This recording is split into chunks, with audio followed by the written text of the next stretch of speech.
well, let's begin. Hello, Gordon Grinberg. How are you doing? I'm Jeff Ritter here for Worldly Experiences, and we're doing the first of our interviews for our series of career explorations. And Gordon's going to be our first guest here, and we're really basically trying to give students and young people exposure to all kinds of careers maybe they never thought of before, didn't realize they could maybe get a chance to do something like that, or really about careers that are driven by somebody's passion for something, and not just a job, not just another job, but something they really want to do because they'd enjoy it. So Gordon, so tell us something about how long you've been in editing and working in the indie film industry. Well, I've been editing in the business for, I guess, about 30 years now. Editing independent films for about 20 years. Well, you did other things too in the movie industry before editing? I've worked in a whole variety of things. I've obviously been an assistant editor. I've worked in sound editing. I've worked in visual effects. And though most of the time I've always wanted to edit. And I sort of landed at this point mostly in independent films, but also documentary TV shows, like cable TV documentary shows. Well, that kind of brings up an interesting point that even if you have one direction or one job or one idea of what you want to do, you may veer in different directions, and you kind of have to be prepared for that to try different things and do different things on your way. Is that what happened to you? Pretty much, yeah. I sort of went with certain opportunities when they came. Mm-hmm. I wanted to be a picture editor, but one of the first opportunities I had was to do sound editing. I didn't even know what sound editing was, but somebody said, oh, you'd be a good sound editor, because I'd been interested in radio and sound effects and things like that, and was talking to somebody about that. And then I actually answered an ad in the newspaper, in the Village Voice, for an apprentice editor. And it turned out they were about to sound edit a film, and that was one of the first things I did. So kind of lucked into that. And then later, I had an opportunity to work for a visual effects company up in the Berkshires. I'm in New York City. This was out in the country up there, but they were working on a ride film, this thing for the hotel in Las Vegas, the Luxor Hotel. And so it was very exciting, and actually stayed with them for a few years. And the last thing I did there was work on the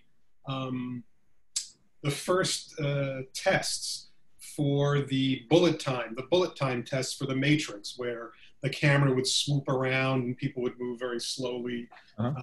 But it was done with stills, with a ring of still cameras. So we did the first tests for that up there. But then the company moved out to California, and I decided I wanted to stay in New York, and kind of came back, and that's when I really started my picture editing career.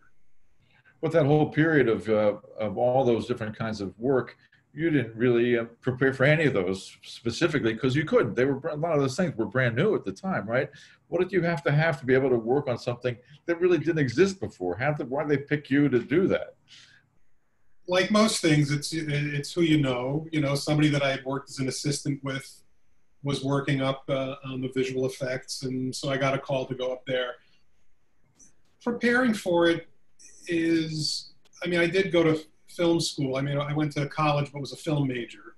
I didn't go to graduate school. That's kind of the baseline you had to have to get into any of these fields? Maybe. Really a lot of it is, showing up somewhere and being a good worker. Sometimes I was, sometimes I wasn't. But especially with visual effects, although I'm not always exacting in everything I do in life, in the editing room, you really do need to be very exacting and detail-oriented. And so in my work life, I've learned to focus on that. Mm-hmm. To be successful in visual effects editing, it's really all about really being careful and not... And it takes a long periods of focused work is what you do most of the time when you're working, right? Yeah, one of the questions you were going to ask was about, what's my day like? If I'm editing a film, how I spend my day is editing all day long. You start Generally, editing doesn't start that early. You know, some people might start at 9, but an average day would be start at 10. But you can expect to be there at least till 8 o'clock, if not 10 o'clock, and even later when things are coming down to it. So it's a lot of work, and you know, you really have to want to do it. Well, I think one thing we're going to find from a lot of these interviews is a pattern that says that when it's something you really love, something you're doing because you love it, not just for the paycheck or not just for prestige maybe, but you're doing it a long time and working for long periods of time is part of the job. And tell us, why don't you talk a little bit about learning? What role did learning have to play in your life? Constant learning. Is it really what you do, is constant learning? Yes. Well, right. I mean, I went to film school, but you really just kind of get the basics there. And there are two things that you need to learn. One, learn how, you know, how to be a better editor, which a lot of it is from experience or working as an assistant in a situation. So you see what happens and you might pick up some tips either because somebody tells you, or I've been in assistant situations where I'm not in the room with the editor and the director hearing what the thought process is, but as the assistant, you can track the movement of the film. You see the rough cut and every iteration as it's being changed, so you know what the phases are and what the problems were and how they were solved. But the other thing you really have to learn is it's keeping up with technology. So when I started, it was on film. When you'd shoot a film, you'd shoot it on film, and then you would strike a work print from that, which is a simple print from your negative, but it's a print. So you could chop that up, cut it and splice it until you've got the edit that you're happy with. And then later you get your negative cut and you hire a specialist to do that. So I've seen this sea change in technology. First there was video editing, which was never particularly good, but once computer editing came in the early 90s with the Avid, things really changed. So keeping up with, constantly learning about, keeping up with what the technology is and what you need to know, that's very important. And some of it I've been good at, and I'm pretty good with the Avid. Some of the other equipment I'm pretty good at and have done jobs on. It's really just staying up on it. Okay. Let's get down to the sort of basis of editing, which a lot of people may not really know what it does or what role it plays. What role does editing play in the storytelling aspect of movies? Basically everything. When I sort of realized that, I think, as a film student. Well, I went editing for a few reasons. One, I didn't really enjoy being on set that much. I can talk about that a little more later. But editing is storytelling. And so, yes, you have a script that you start with, and that is the basis, and they generally will shoot the script with maybe some improvisations. But when you cut the whole script together, it might not look like a movie or might feel right. And you go, what's wrong with this? Sometimes the written page doesn't translate to the screen as much.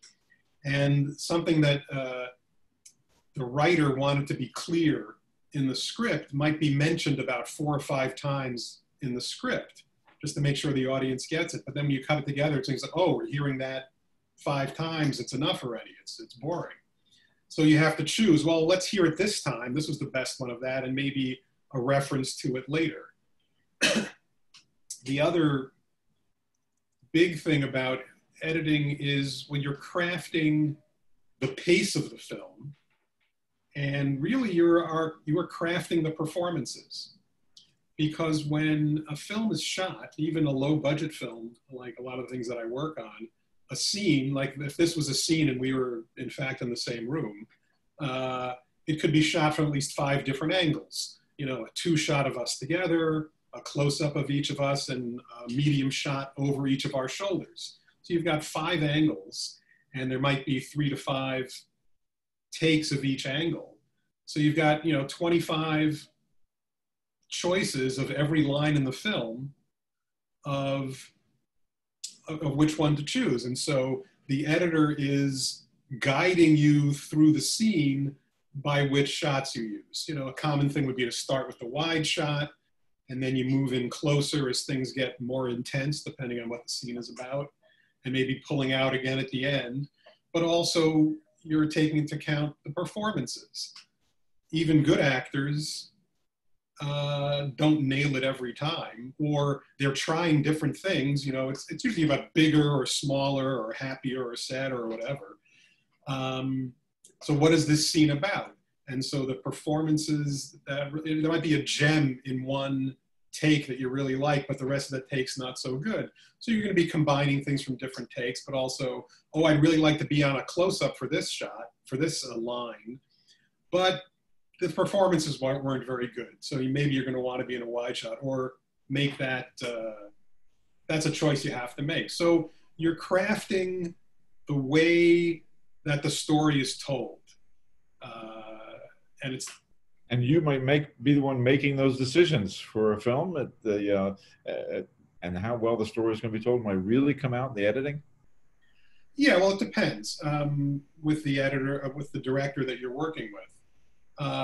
The funny thing is that I've noticed that the less experienced the director that I work with, the more likely they are going to be sitting with me the whole time and really being in my business, but really I'm in their business because it's their film.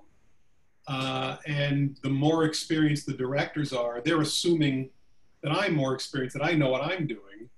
And so they might just discuss with me what they want, and then they'll leave while I edit that. But that was kind of the progress of when I was starting, in that the earliest films that I edited, the feature films that I edited, the directors of their first films, and you know, they had a vision for what they wanted, and so we would sit together and work on it.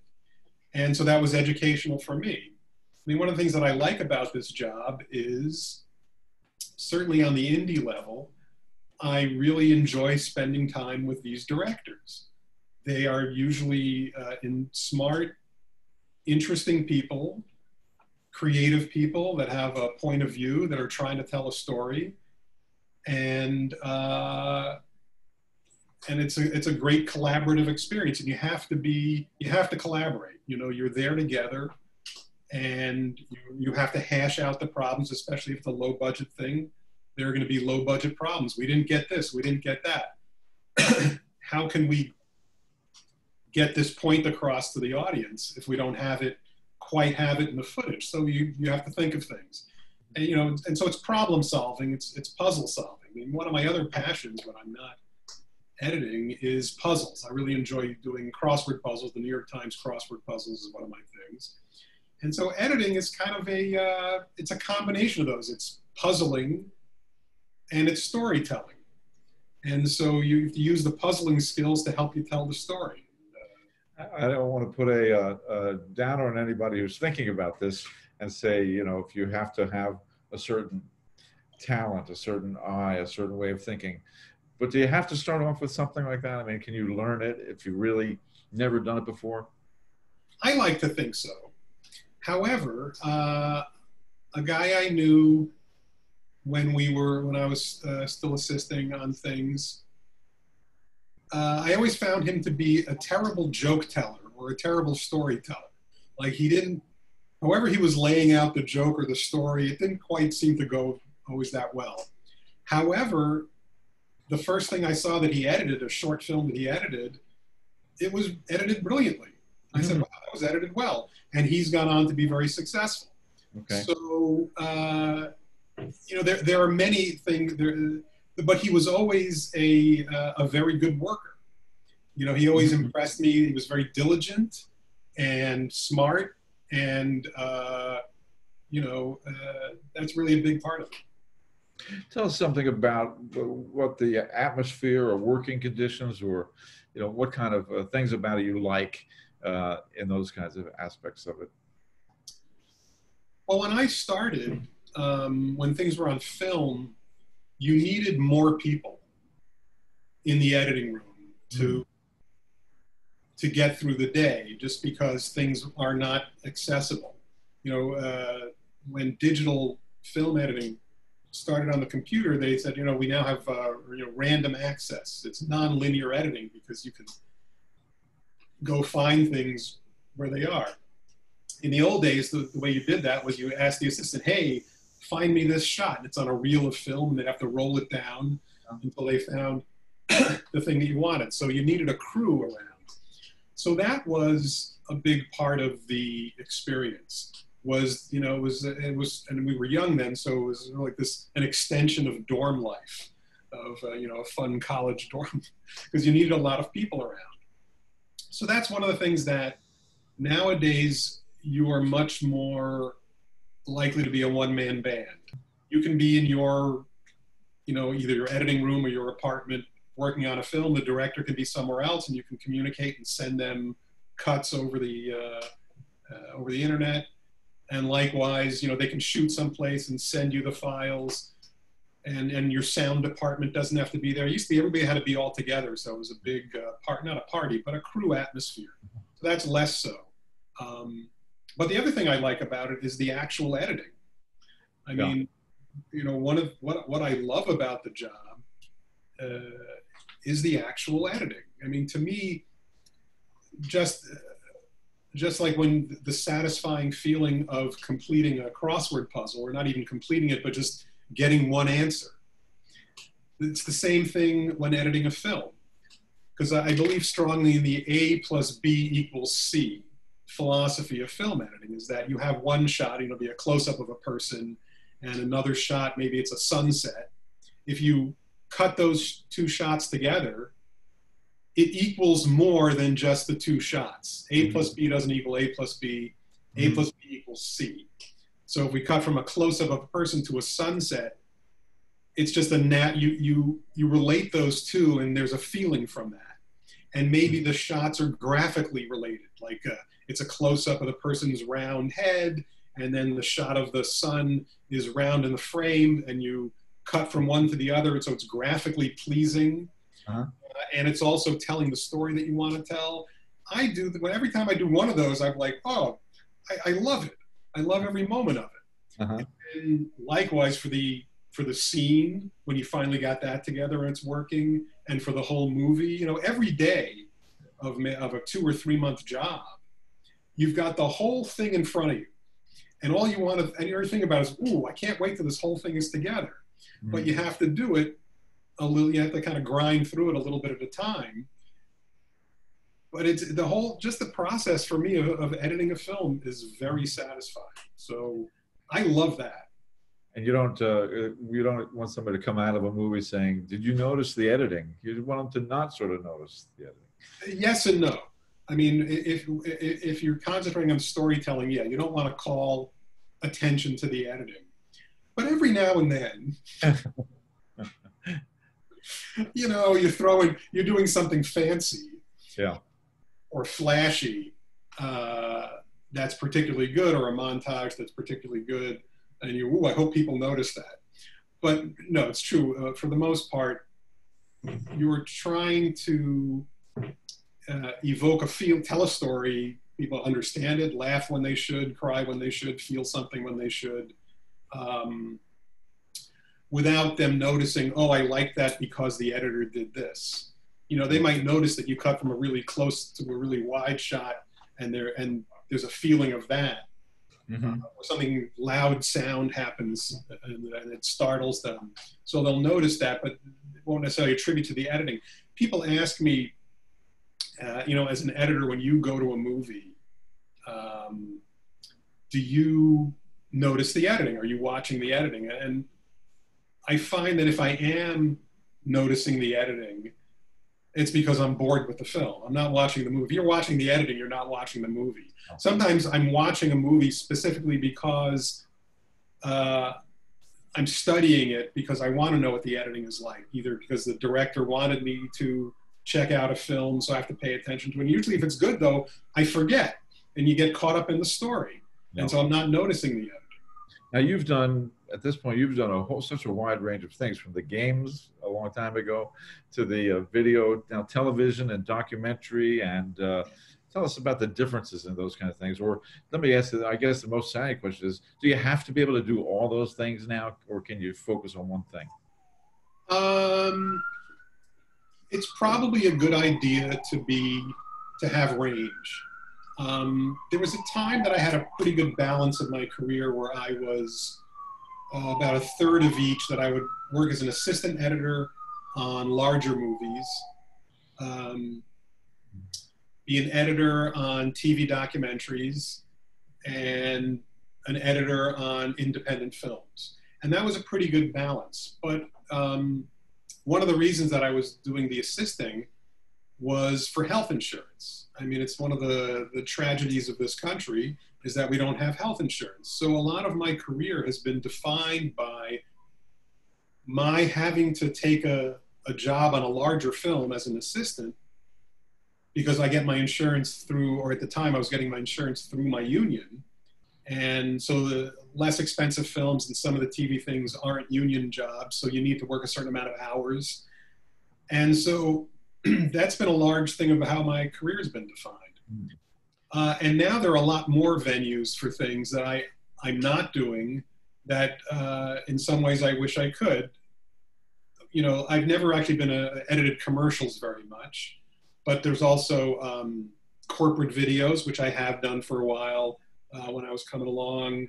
And now there's all sorts of things for the web, you know, YouTube series, or just things for social media, educational videos.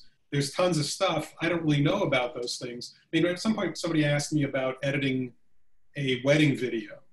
And I said, oh, you know, I don't really do that. And they thought, oh, yeah, no, it's beneath you. But that's not what I was saying. For that, well, I haven't done that, so I'm not sure what goes into it. What do you want? I'm sure I could learn, but you need a little bit of exposure. Yeah. I mean, it's probably, you know, it's more important to be up on technology and equipment so that you can get into a situation. Usually that's the question that people are more interested. Do you know how to use our equipment?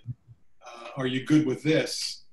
You know, you learn the specific thing that we're doing. Now, I've met over the years while I was teaching, I met several students who had businesses already going of shooting videos of, one student shot bicycle races, these bike races on BMX bike races, and he was doing such a big business for that, he wasn't sure he should go to college. And I said, no, you probably shouldn't go to college. Your business is booming, you're busy, you're going to be leaving every couple of weeks to go shoot these things. Can a student really start out now and almost teach themselves? And if they get into a field, is it worth stopping everything and going to college, or should you keep going if you've got something going? Well, I'm kind of old school in that I believe that school is important. You know, there's a lot of people today that say not so much. Yeah. When I was really starting out, right out of college, the first things that I edited were other student films. So I was an undergraduate film major, but the first things that I edited were graduate student films. And at the time, I was discussing with them, I said, you'd think I should go to graduate school. And, you know, all of them said, no, you know it all already, because they could tell that I knew what I was doing, even though I really was still learning at the time. No, you know this already. So I didn't go to graduate school. 20 years later, 15 years later, when I was going to do some teaching, I have done some teaching, but if I had gone to graduate school and had a master's degree, yeah, that would be helpful in getting a teaching job, which is something that I think about more often now. I sort of imagined when I was starting that I would work for about 25 years and end up teaching. I've done a little bit of teaching, but it's not that easy, you know. But also the teaching profession has gotten less and less. Well, there may be more venues to teach now that don't require the degree if it's not in a formal college, you know. So right, but also there are very few. There's not as much tenure track professor jobs. hours. Yeah. A lot of adjunct teaching, which doesn't pay very well, but still a lot of work. It takes a certain amount of time. Yeah. So back to sort of getting into the career side of it. Oh, one thing about school. I mean, I'm sure there's textbooks on editing. Do you have to? You should know the textbooks. I mean, aren't there new things happening all the time? YouTube and all these Netflix series being very, a lot of them are being very avant-garde. I don't call it avant-garde necessarily, but are being trying new things all the time. Is the textbook still applicable to this? Well, there never was really textbooks for editing, but there were some. Shooting as a metaphor for the basic moves, the basic editing moves of, the two shot, the this shot, the that shot. Yeah. There were some books and chapters on editing that I read and studied as a student that I still refer to today. Yeah. Which go through some of these basics of editing, because none of that stuff has gone away. There might be other things to add. Like, for instance, when I was starting out, you didn't use jump cuts, where, if you went from one shot to another, you needed to change the angle and change the size so that the cut was sort of hidden. It was hidden through the action of the scene, and you're following either the dialogue or the motion. Nowadays, it's much more common to have somebody could be here, and then, they just cuts to a little bit. It's jarring, but it's now become part of our accepted film language. Yeah. So it's not that you lose anything. I think studying the basics is very worthwhile. But the vocabulary of editing does change, and you got to keep up with that. It's not something that changes, but there are other. It's more that there's other things that are acceptable, but yeah. Still and I don't know the things you can learn from a book, but the idea of pacing and a lot of it, of course, is experimentation. Yeah. Because if you're telling a joke or you're creating tension, how long should that pause be before the next line happens? And you try it this much and you try it that much, and eventually, and the arbiter in the end is the audience. And the larger the film I work on, the more they're going to screen it in front of people. And big famous directors don't say, "Oh, I know what I'm doing, and this is how it should be." They do what they think is right, and then they show it to 400 people and see what the reaction is, and it works or it doesn't work. And that's the true arbiter. And that could be for the whole film. I mean, including animation in a regular film, titles, voiceovers, all those different things they've been trying a lot lately. I see them all the time, things that are new in films constantly. So it is experimentation. But we do talk about these kinds of jobs as the creative industries. That's the way I guess the colleges talk about it to the kids and to the parents sometimes too. And they always say the same thing to the kids and the parents. Say, very difficult fields to get into, very tough, very competitive to get into. So I'll ask you the number one question is, how do you get into this field, into these fields? Once you got school or you've got some experience, you've made your own videos, how do you get jobs? I mean, where do you find those? Good question. So my stock answer for years if a younger person would come to me to ask me, about getting into the business, I would say don't.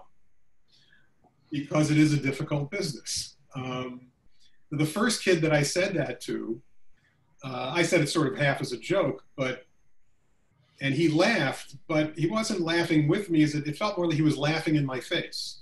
And I mean that as a good thing, in that the idea to him that he wouldn't go into this was laughable. And in fact, I think within a few years, he was already had some job at some TV station doing something. I don't know if it was in editing, but but just in film in general. Because it is a difficult field. I can't compare it to other fields, but I think if you went to law school and tried to get a job as a lawyer, I don't know if that's easier or harder than trying to be a film editor or anything in film. But here's two suggestions that I would have. or three. One is to, if you want to go into editing, it's kind of hard to find, especially in movies. If you, it's finding out, usually once the film has been shot and the editing is happening, it's already set. They have their crew already. So it's hard to get in once the editing is started. It used to be when I started out, what you do, there were editing post-production facilities. And so you could walk into there, it's before 9/11, so you could walk into office buildings without, an invitation. And I would walk around to editing rooms dropping off my resume. And, not much happened from that. But later I realized that from being in an editing room when people were dropping off their resumes, later on, I would hear somebody's name and I go, oh yeah, I've heard of them. And then I realized I didn't know them at all, but I remember their name from a resume that I saw in the editing room, that you just dropped it off. So it's getting your resume out there. So yeah, you can go online, find things and send your resume out. But what you can also do is find a film, but it's hard, but there's only a couple of positions in the editing room. And somebody, an editor, either going to have an assistant or not. But forget about getting into the editing room, just get onto a film crew. Now, of course, right now, there's very little to no shooting going on. However, once this passes, assuming that it will at some point, when a film, especially a lower budget film, is crewing up to shoot, there'll be an ad somewhere that they're looking for a crew.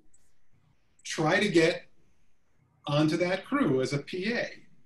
And because they always need people that'll work for, for little or no money, if you can. And to get onto a film set, first of all, you'll learn something from being there, and be the person that shows up early, stays late, has a great attitude, and carries all the heavy stuff. This is, I'm assuming that this is still what happens. If you're that guy, if you're the go-to person that is, that's the best PA we have here, they'll ask you, so, somebody will notice it and ask you, well, what do you want to do? Did you want to get into the camera department? Did you want to be a gaffer? And you say, well, I really want to get into the editing room. They'll maybe introduce you, and maybe that's how you get to be an intern in the editing room, is by starting on set. The other thing, once you've done something, and this is how I started editing, I had edited a bunch of short films and sound edited a bunch of short films, but I wanted to get into features. So, well, how am I going to do this? So what I would do is, to get in early, I would get Backstage Magazine, which was the magazine that advertised for casting.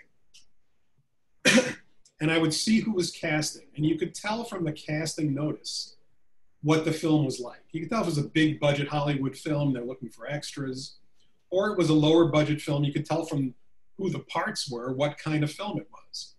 So I would send a note and a resume and probably a VHS tape, of my reel at the time, which I had, maybe 5 scenes from 5 different shorts, and say, hey, I'm looking, I'd like to edit your movie. And I got 3 films doing that, and then kind of moved from there. So now it's all online, but that was my secret weapon that not a lot of people. Your website now with clips from all the films you've done, and that's where you send us the address and letters to people. Right, now I have an online reel with clips and things, yeah. But if I'm interviewing for a film job, and I'll see what they're, what kind of things they're interested in, and then I'll send them the distinct clips, or send them things that aren't online that relate specifically. Well, let me let people know they can ask questions. They can type in a question in the chat column on the side, and I'll pick the best ones. No, I'll ask all of them. But ask any question if you like. Well, we'll keep going, but as they come in, we'll ask some questions as well at the same time. So we'll see what happens if a question is coming in soon. But more about the film industry. Certainly, there's got to be some people who say, I want to work in the movie business because it's so cool. I'm going to meet movie stars and famous people, uh, and they're going to be starstruck, and they want to be in it because it's, you know, the huge industry they've heard about, and it's glamorous. I mean, is that the kind of person you would say, stay away? You're never going to get near that. It's about talent and hard work, and go away. Yes and no. I mean, I'm sort of starstruck, and I enjoy. Drop some names. Feel free to drop some names. Who've you met? Well, but the thing is, you're not supposed to bother anybody. So you're not. It's not like, I mean, I worked as an assistant on the movie Gangs of New York, a Martin Scorsese movie. So I was there for about 9 months. So I would see Mr. Scorsese every day, but I maybe had 5 conversations with him. Uh-huh. And a lot of them, and, you know, 2 of them were, you know, can you go get me some soup? You know, that was me. So, you know, I was really the assistant to his editor, Thelma Schoonmaker. And so, yeah, I mean, yeah, if you, it's not a plus or a minus, but, and generally, you know, when you work in a post-production house, if there's people there, you're not supposed to, you know, bother anybody, but, you know, I haven't become friends with celebrities that I ran into in the hall. Okay. All right. Oh, so we do have a couple questions. You think it's important to work pro bono, to do some free stuff for exposure, just to, when you get the chance to work with somebody you think is good, would you do it for nothing? Maybe you, when you're starting out, maybe. As my one of my musician friends once told me, when asked about, you know, when asked if he could do a gig that wasn't a lot of money, but it was for exposure, he would say, yeah, but you could die from exposure. Yeah. However, that being said, yes, especially when you're starting out, do as much as you can. You know, I've rarely worked for free, but I've worked for very little money on things. And sometimes I'll do something as a favor. You know, in fact, the only wedding video I ever cut was for a producer that I had worked for a number of times and had done me some favors, so he asked me as a favor to cut his wedding video. But about 8 years ago or so, I worked on a film for a variety of reasons. I hadn't done a film for a little while, so I'd been doing TV stuff and I wanted to get back to a narrative project. So I did something for very little money, this film called Blue Caprice. But that's turned out to be one of the things I'm more well known for as an editor. It's a film that most people have never heard of, but in the indie film community in New York especially, most people know this film. It's a very dark, serious film. It was a drama based on the DC snipers from, you know, that had from some years ago. So it's a sort of psychological drama based on their stories and some transcripts and things. And so that turned out to be one of the best things I've done for exposure. So, and that things you never know. Yeah. You know, I've done things, that's the biggest problem is when you have a choice of 2 things to do, which is going to be better? You know, do I work on this thing for more money or this thing and it seems like it's better?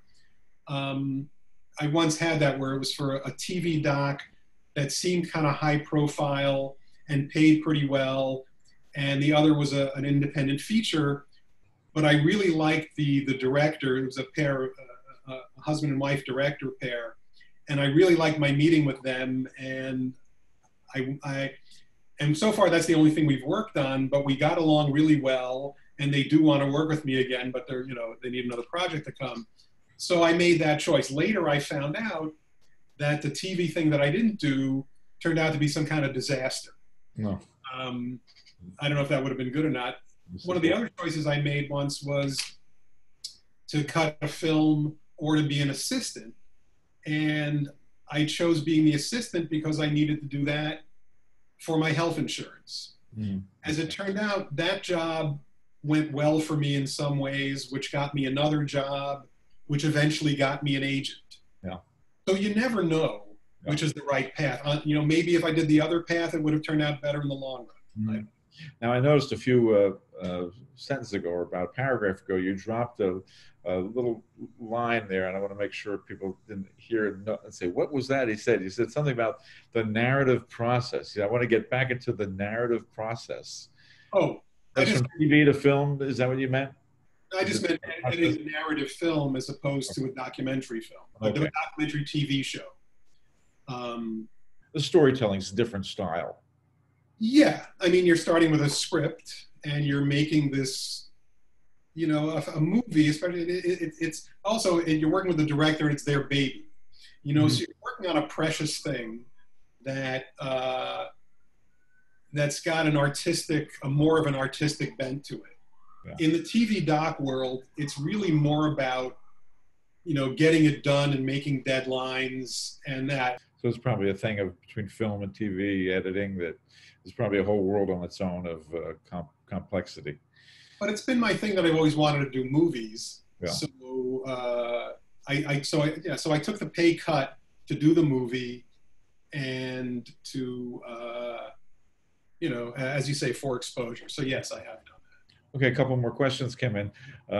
Is it important to love movies and watch a lot of different movies? And not dismiss, well, that's the most commercial stuff, I'm not interested in that, or you look at everything? Yeah, I mean, the funny thing is that in the years before I started working,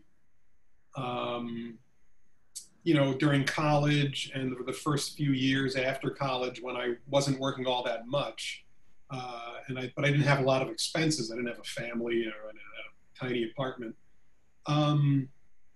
So I used to watch tons of movies, and also that was right when, you know, VCRs were coming out, so I really caught up on a lot of films, either in rep houses or on video, and would see things coming out as well. So I saw a ton of movies for about, you know, 8 or 10 years.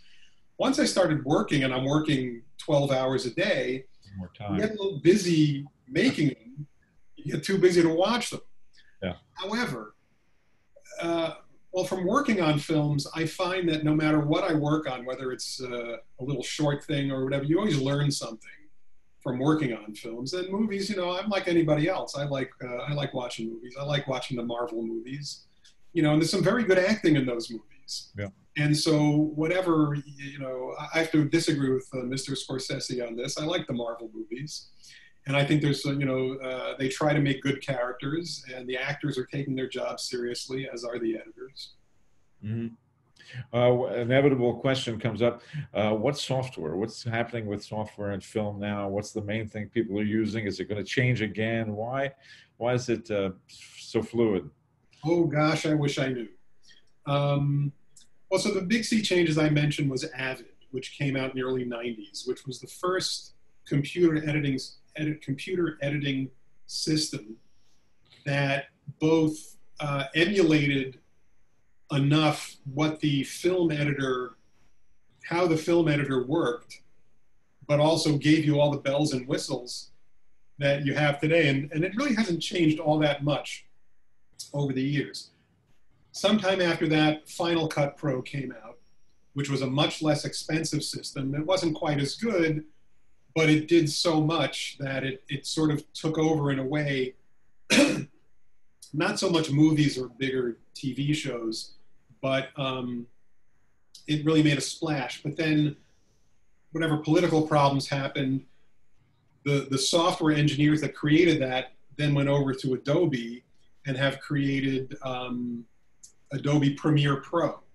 So I would say that today, at this point, the software to learn is Adobe Premiere Pro, and in fact, the whole Adobe suite. If you look around when people are advertising jobs, they'll want you to do Premiere and some Photoshop and some various animation programs and things. So that's pretty good. But then there's DaVinci is coming along.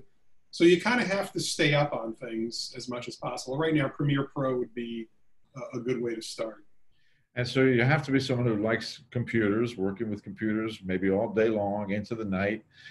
Sometimes you have to troubleshoot your computers and software as well. And you have to basically learn how to do that yourself. There's not always somebody around to do it. So it does have a high technical side to it, right? Yeah, that probably is my least favorite part, is troubleshooting computer stuff, because I'm a little bit before computers, so I've never been totally comfortable.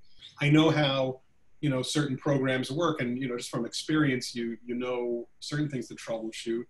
But it's such a pleasure to be on something where you have an assistant that really knows, you know. What about with all the retro stuff going on? Are there people somewhere shooting on old film and editing on those giant film decks, the Steenbeck machines? Or is that happening too, or is that not happening? I don't think people are editing on Steam. Although the interesting story about that is, so let's say Avid started around 1993 was the first time I worked on an Avid, or I was an assistant for something that had an Avid. About 4 or 5 years later, you know, by 1997, pretty much everybody was editing on Avid. And I ran into a guy that was editing on film again. I said, oh, so what's that like? He said, I like it. I like that you have to think about what you're doing before you do it. Because in the old days, you'd see a scene and you'd identify at least 10 problems that you needed to solve and come up with a plan, you know, you or with the director, come up with a plan of what you're going to do. Then the director would go get a cup of coffee for 20 minutes while you did all the cutting and splicing to put that together. But you had to have a plan. And then you'd look at those 10 things. Now, you just kind of, you can hit one thing at a time. I mean, you might make notes about it, but you hit the cut and you just throw it in close and you can noodle with it to see how it goes. In the old days when you were cutting on film, you didn't want to noodle too much because then you get these little teeny tiny frames and it would have a hard time going through the machine. So a little bit of stylistic changes. Changes the dynamic and the workflow.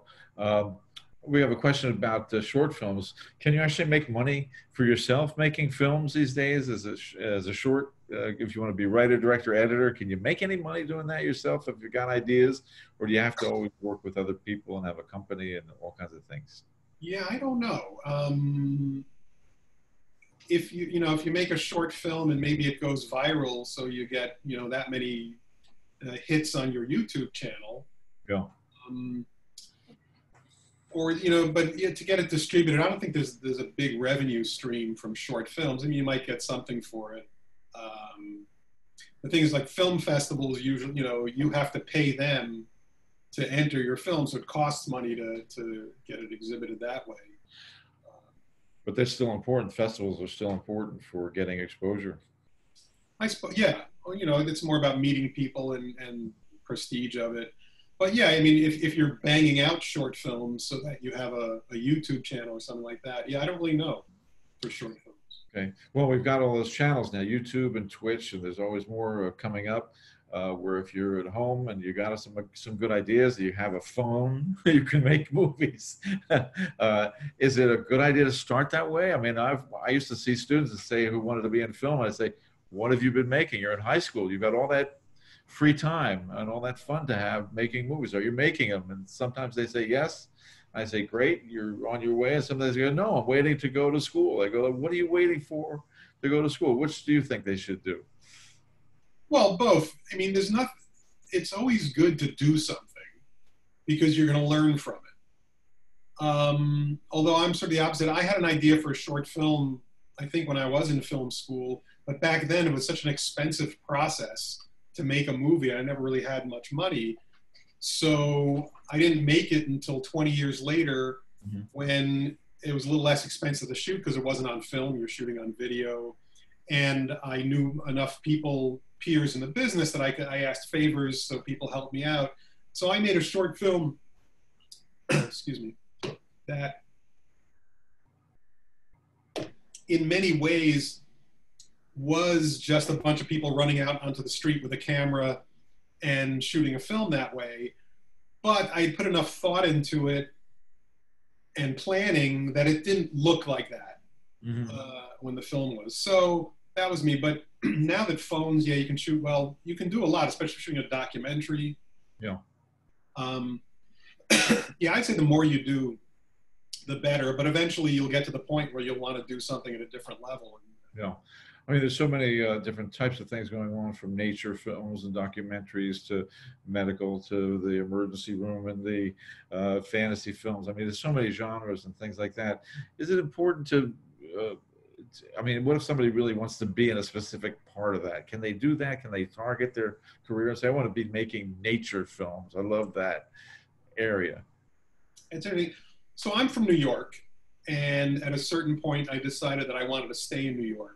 I mean, at a certain point in my career, when I was just at the cusp of leaving being an assistant, I asked for some advice from a post-production supervisor, and he suggested I go to Hollywood, go to LA, because that's where the work is. I decided to stay in New York for a variety of reasons, mostly family reasons. It's where I knew people, it's where my family was, and I didn't want to go out there. So, and I had always imagined when I was starting out, you know, this is years ago, that I would be a New York film editor, that I would edit, you know, nature shows for PBS, because that's what there was, and the occasional independent, you know, film shot on 16 millimeter, which is sort of where I ended up. But so in New York, there is an independent film community, so there is that opportunity here. And in LA, there's that, plus more movies and TV shows and documentary TV shows. And there's some of that in New York to some extent. But of course, in the rest of the country, there isn't that. You know, even in Chicago, I lived in Chicago for a while. There's not a lot of movies and TV shows being made there. But there's corporate video and all sorts of video needs from all sorts of ways and all around the country. So, you know, if you want to be in a certain area, see what's going on there, but also now, especially now that everything is being remote, you know, you can apply to jobs from anywhere. Yeah. What about these young people, you know, who wants to just makes videos on YouTube, maybe as a friend, and they make lots of stuff on YouTube. Some of it's silly, some of it's good, and they're trying to get attention. I mean, you know, trying to go viral, as you mentioned, or get somebody to notice their stuff. It happens, right? I mean, it does happen where people get noticed from that. If they get a lot of hits, they have to get lots of hits in order to be noticed. And then somebody contacts somebody, we love your stuff, come on over. I mean, it still happens, I guess, right? Yeah, I suppose. Story. Short film that got a lot of notice. So I got some attention from that. Not a lot big came from it, but it still gets, you know, it gets me in some doors along the way. Like if I'm raising money for another short film, or you know, other things, and directing things. So I have a calling card for directing. Okay. One more question. I don't know if this exists. Studio jobs exist where you would work for one studio or work for one company and do everything that they're doing, or be independent. Does that exist? That's a great question. It's always been a question for me. You know, what route was I going to take to become an editor? Do I go the assistant route or the edit anything I can route? So I went my skill set was not great for being an assistant. At the time, you had good handwriting and great organizational skills. And at the time, the assistant editor was sort of like the post-production supervisor. Like, you're calling all the labs and scheduling things. And that wasn't what I was good at. I liked making movies. Mm-hmm. So I just started editing anything I could the independent route. Now, some people that I know that went the assistant route worked out very well for them. They worked as an assistant on larger things, made a good living from it, and eventually got a chance to edit and have had editing careers. Mm. Some of them have been assistants and have had a good career from that, but have not been able to move over to editing. They're sort of pigeonholed as being an assistant, and it's hard to move over. It's also hard to give up. If you're having a lucrative career as an assistant on big movies or on big TV shows, to you know, take a pay cut, a severe pay cut to work on something independent because you're starting out. Now, as for a studio job, yeah, especially if you're starting out and you can get an assistant job at a post-production house or a production house that's making TV docs or movies or whatever, Yeah, it'd be a great job to get because you're going to get experience, you're going to learn a lot, and you're going to meet people. And also, they're also very good to always be nice to everybody. You know, be nice to the kids when you're not a kid, because they may be your boss someday. You know, especially when I worked in visual effects, I was always friendly with the PAs, and some of them are doing very well these days. So I've been in the gig economy my whole career. Yeah. Although I've had staff jobs for a time at places, you're generally, you know, have to be in the mindset that you're an independent and strike out on your own. You know, but even like I know people that have been the assistants for Woody Allen. He doesn't have a lot of turnover. He'll have the same crew for like 15, 20 years or 10 years, and eventually, but there's no moving up. So eventually they'll want to leave, but sometimes they can move on and sometimes they can't. So yeah, that is the big question. Is it better to try to be an independent editor or to be kind of in the system? And it's still one of those, this is another one of those kinds of fields where there's no exact playbook for getting into it. There's no step-by-step, get this degree and then you're guaranteed that job. Some young people want to follow that. They hope they can do that still. And sometimes they can, but a lot of things are changing and they just don't have those roots anymore. And they have to know this. So that's a lot of what we're going to be discussing here. And I appreciate all your help, Gordon. Great material, great ideas for people to get into these kinds of fields. And just give us one last thing, a couple of skills. I mean, you mentioned problem solving, critical thinking. How about you mentioned being late, being on time, being nice to people, good handwriting. Give me another couple of skills you think that really were important to what you do. Well, caring about what you do. You know, I mentioned before that I worked on as an assistant on Gangs of New York. And so what did I learn from that was, I mean, I sort of knew it already, but one thing I learned from that is that there were basically two settings there. Either you did what you did perfectly or it was a disaster. There was no, oh, that was pretty good. So that came from Marty, from Mr. Scorsese, you know, because if you didn't do whatever you did perfectly and he noticed it, that would be a disaster. And from Thelma Schoonmaker, his editor, people think that James Brown is the hardest working man in show business. It's not. It's Thelma Schoonmaker. I have such respect for Thelma. And what I learned from her is that, you know, you're making thousands of decisions as an editor. And every little thing is important. And it's very important not to drop the ball on anything. There's always a little more that you can do. And, you know, don't be lazy about it because there's always something more to do. So you really have to, it's really about trying hard and doing the best you can. Okay, details and trying hard, big part of success and your success. Thanks a lot, Gordon. Good to see you. And thanks to everybody for participating. And we'll see you next time on Worldly Experiences. Bye-bye.